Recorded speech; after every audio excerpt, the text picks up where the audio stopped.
The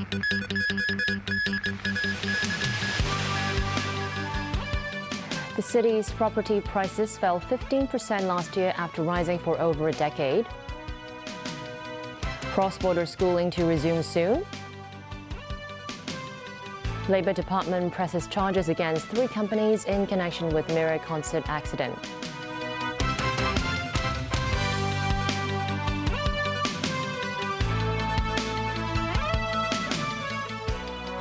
Good evening and welcome to TVB News. The latest government figures showed Hong Kong's property price dropped 15% in 2022 after rising for the previous 13 years, but some analysts forecast there will be a rebound this year. Plagued by the COVID pandemic, rate hikes and an economic downturn, Hong Kong's private home price index dropped 15.5% last year, according to data from the Rating and Valuation Department.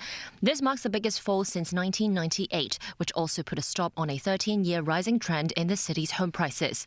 Looking at December 2022 alone, the private home price index shrank 2% month-on-month. That's a decline for the 7th consecutive month, also the lowest level since April 2017. Prices for medium and small-sized flats all fell, but prices for large units exceeding 1,722 square feet rose. Still, some analysts believe the property market may improve starting March. Derek Chan, head of research from Rika Corp Properties, says it will take time for money from the mainland to return to the city's property markets, even after cross-border travel resumed. He added the indexes from the Rating and Valuation Department slightly lag behind the actual situation, and he expects home prices for January 2023 will still dip about 1%.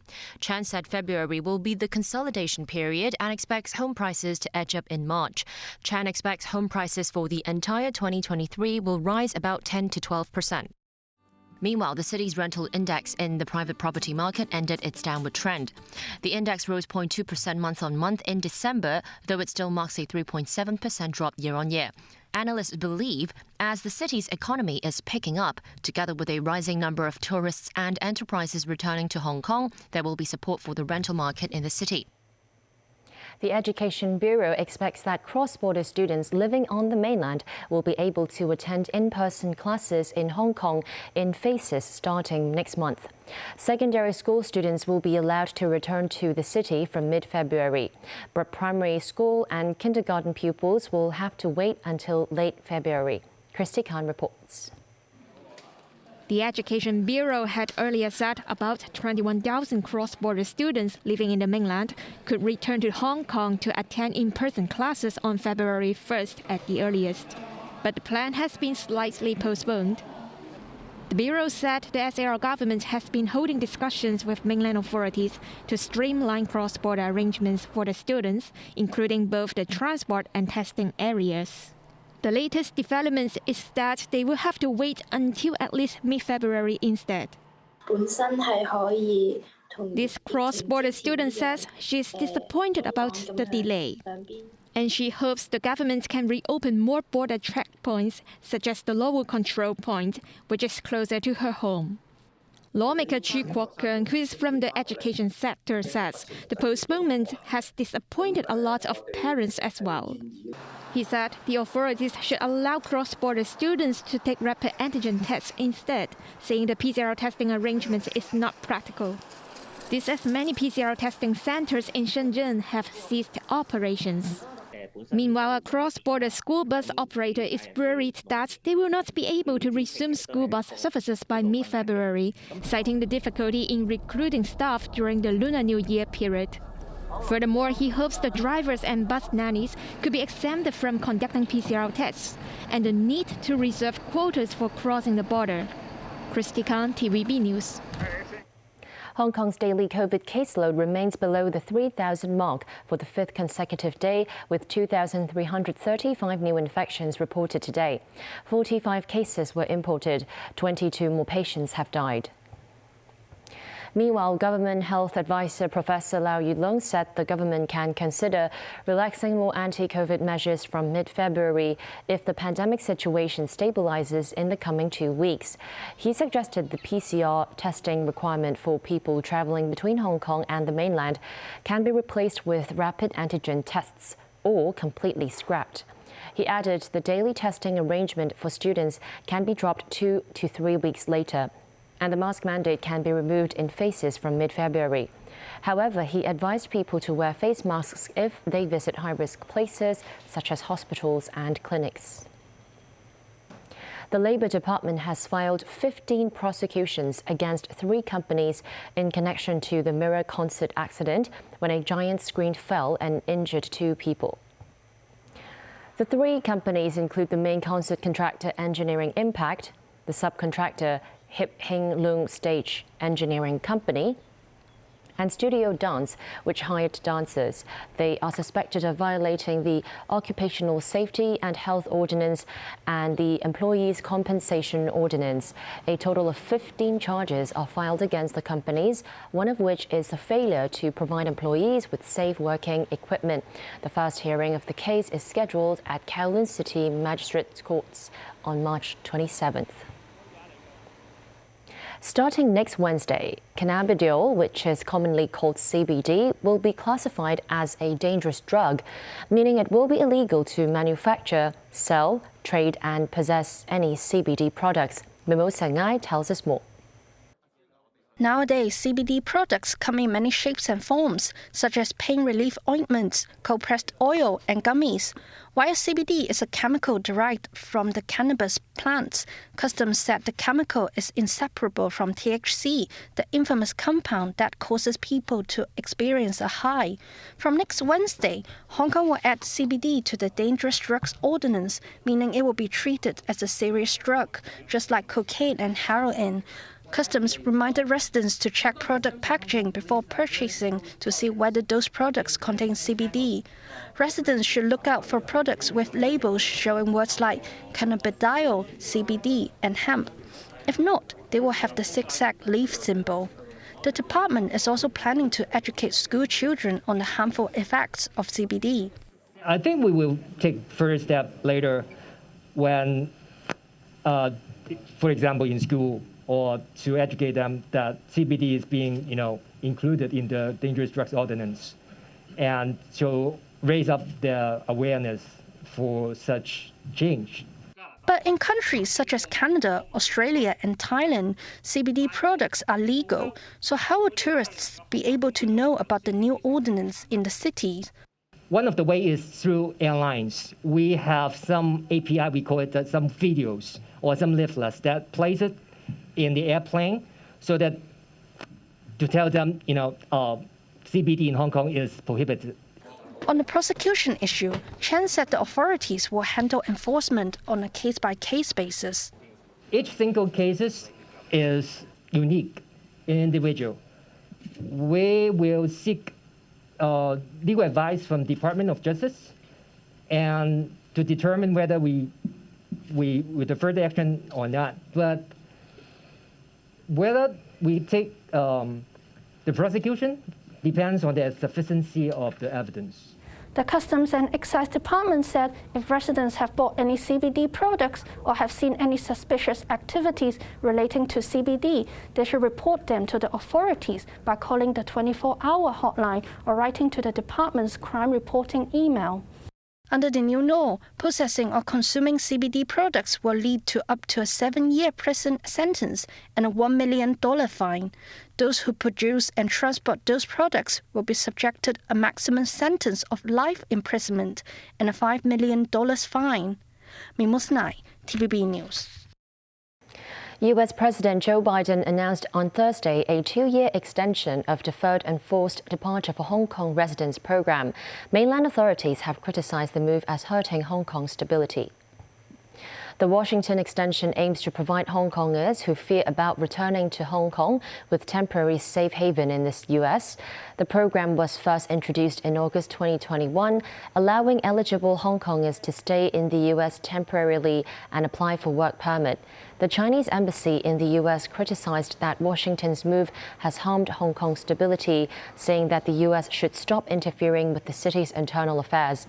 The Chinese Foreign Ministry's office in Hong Kong said the extension of the program fully exposed Washington's intention to disrupt Hong Kong.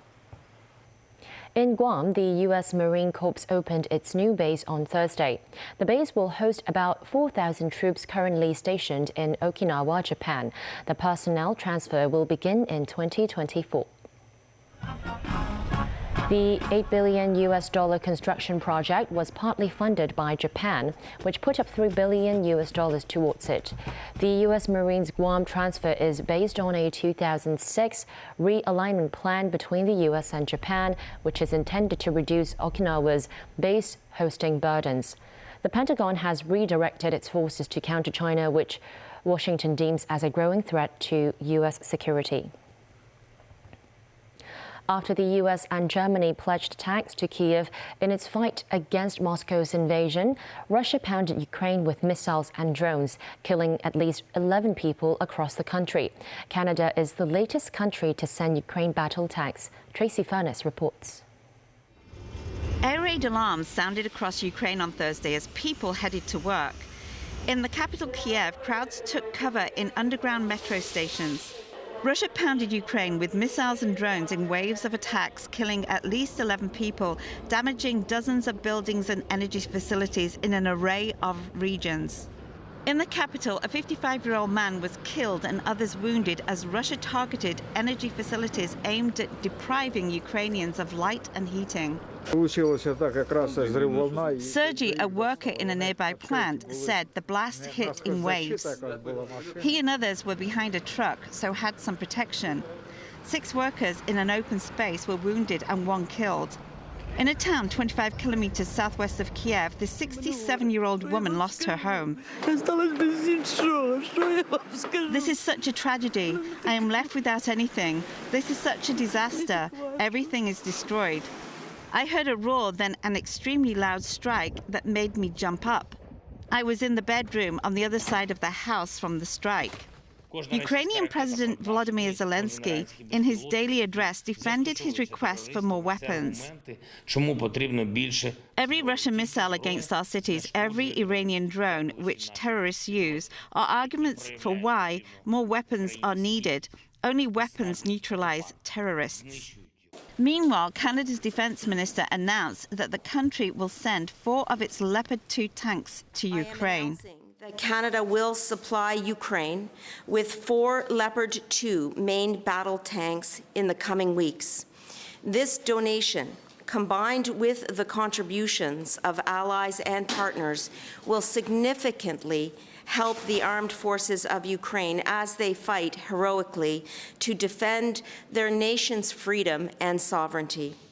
Japan announced additional sanctions on Moscow, banning exports to Russia of key strategic goods and freezing assets of dozens of individuals.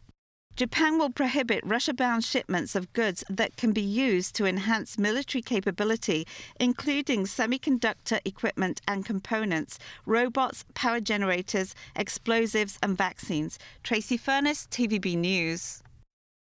Still ahead on tonight's news. 5 U.S. police officers are fired and charged for murdering motorist. Unrest and violence in Haiti continues. And a fire in Chunwan forces villagers to evacuate.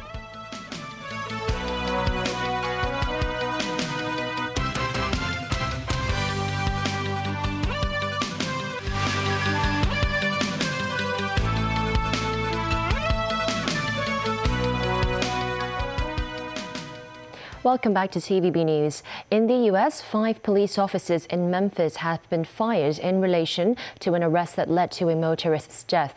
They will face murder charges. President Joe Biden is urging protests in Tennessee to remain peaceful as officials plan to release a video of the incident soon. This report from NBC News. Tonight, 5 former Memphis police officers have been charged with second-degree murder in the deadly arrest of 29-year-old Tyree Nichols. While each of the 5 individuals played a different role in the incident in question, the actions of all of them resulted in the death of Tyree Nichols, and they are all responsible. All 5 officers also charged with aggravated assault, aggravated kidnapping, and official misconduct charges. What happened here does not at all reflect proper policing. This was wrong This was criminal. The announcement comes amid rising tension ahead of tomorrow's release of video from the deadly traffic stop. He was a human piñata for those police officers. It was an unadulterated, unabashed, nonstop beating of this young boy for 3 minutes. Oh my God. Tyree's mother, heartbroken. Her son was a dad and loved to skateboard. You all had an opportunity to view this video. I watched about a minute of it, but I couldn't. Once I heard my son say, "What did I do?" I lost it, and I couldn't. Police say they stopped Nichols for reckless driving on January 7th and that 2 confrontations ensued, after which Nichols complained of shortness of breath. He was taken to the hospital in critical condition and died 3 days later. We're better than this. We're better than the egregious conduct and actions of those police officers. Less than a week after the incident, all 5 officers were fired after an internal investigation found they violated multiple department policies, including excessive use of force, duty to intervene, and duty to render aid. The attorneys representing 2 of the officers saying their clients plan on pleading not guilty. No one out there that night intended for Tyre Nichols to die. No one. 2 Memphis Fire Department personnel who helped care for Nichols have also been relieved of duty, pending an investigation, the department says. The Shelby County District Attorney's Office, the FBI, and Department of Justice are all now investigating. Police officers in Haiti blocked streets and forced their way into the country's main airport to protest against the recent killing of officers by armed gangs. Protesters in civilian clothes, claiming to be police officers, first attacked Prime Minister Ariel Henry's official residence before heading to the airport in the capital, Port-au-Prince, as the leader arrived back from a trip to Argentina. Henry was temporarily left stuck in the airport. Roads around Port-au-Prince were blocked by protesters. Human rights groups say that 78 police officers have been killed in Haiti since Henry became prime minister in 2021 amid a surge in gang violence. The United Nations is discussing whether to send a foreign strike force to crack down on the gangs. In New Zealand, people in Auckland were forced to evacuate their homes as heavy rain caused major flooding in some parts of the city. A building collapsed due to torrential rain. People were chest deep in the floodwaters as they were forced to move to higher ground. Singer Elton John had to cancel his concert due to the floods. New Zealand's Met Service issued severe weather warnings as the torrential rain continued to fall.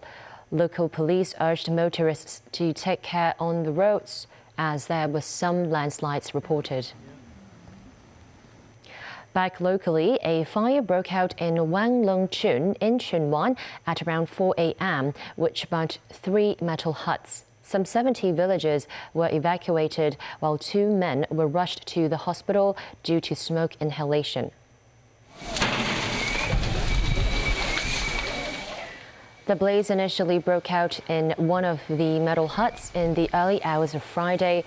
A dog went missing as the premises were evacuated but was later found.